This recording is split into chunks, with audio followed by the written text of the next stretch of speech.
Hi, I'm Dr. Jeff Hillard. And I'm John, the tutor. Welcome to Practical Accounting. Let me tell you a little bit about our story. John and I have been working on this stuff, a better way to understand and learn accounting for about 15 years ago.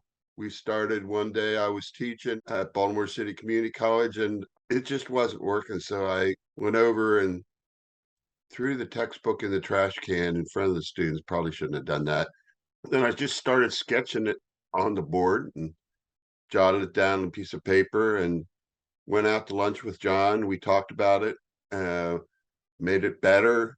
I put it into Excel, and then I'd hand it out to my class, and I'd go into the lab, and there'd be John asking the student to explain it to him, and that was always interesting. So, John, why don't you tell us a little Yeah, bit about what happened in the lab? they were quite impressed that you actually threw a $200 book in the trash can. But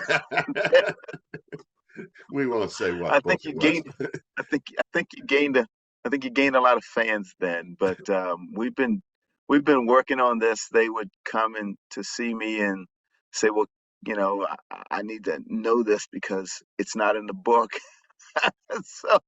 so they would explain it to me. So I had them write it on the board and work it out. And of course, I knew what they were supposed to be doing. So because we had already talked about it, and so students were getting it, and they would show other students, look, we got it. Oh my gosh, this is so cool.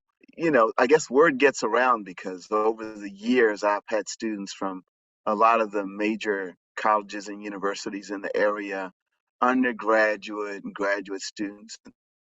They come seek me out and say, well, can you help me out? Because I'm struggling here, and I can I can squeeze you in, 5, 10, 20 minutes, whatever. So they would come and we'd show them the practical accounting. We didn't call it practical accounting. We'd show them the methods. Their response was always, how come my professor doesn't teach it this way in class? And I tell them, well, I don't have the answer to that question. But what I do know is that you're learning it and you won't forget it. And they always say, well, can I come back? Well, the good thing about practical accounting is you can come back because we're going to be here for you and you can learn what we have to share with you, the concepts and one method, one formula, so that you can learn practical accounting, a better way to learn. Okay, thanks, John. Practical accounting, the better way to learn.